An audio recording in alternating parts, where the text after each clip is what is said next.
నిజాయితీగా చెప్పుకోవాలంటే జగన్మోహన్ రెడ్డి మినహా మరే ఇతర ముఖ్యమంత్రి కూడా మద్యం ఇసుక నుంచి డబ్బు పిండుకునే ప్రయత్నం చేయలేదు. అసలు లిక్కర్ స్కామ్ ఎప్పుడు జరిగింది? 2014 to 19 మీ చంద్రబాబు నాయుడు ఉన్నప్పుడు జరిగింది. ఆల్రెడీ లిక్కర్ కేసులో బెయిల్ మీద బయట ఉన్నటువంటి వ్యక్తి చంద్రబాబు నాయుడు.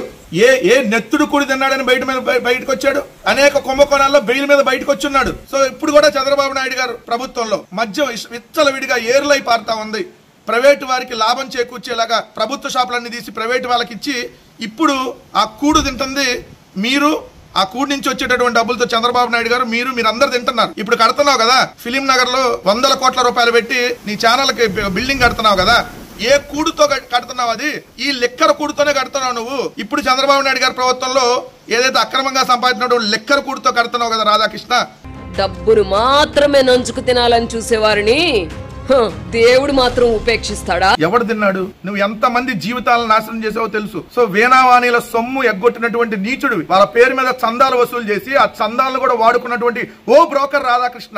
యుకో బ్యాంక్ కి నువ్వు ఎగ్గొట్టినటువంటిది ఏదైతే బంజారాయిల్ జూబ్లీ హిల్స్ లో అనేక మంది ఇళ్ల దగ్గర సీసీ కెమెరాలు పెట్టి వాళ్ళని బెదిరించింది. నీ బతుకెవడకు తెలియదు అనుకుంటున్నావు? నీ రోత బతుకు. జగన్ అండ్ కోకు పాప భీతి ఉందని, దైవ భక్తికి కొదవలేదని చెప్పగలరా?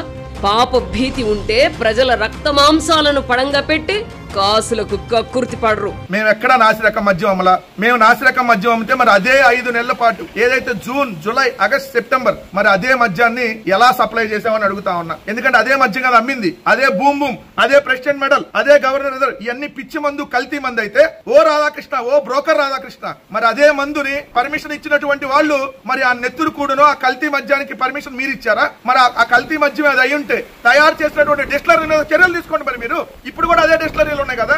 ప్రభుత్వం మద్యాన్ని తయారు చేయదు, మినిమం తెలుసుకో సెన్స్. మద్యాన్ని తయారు చేసేది డిస్టిలరీలు.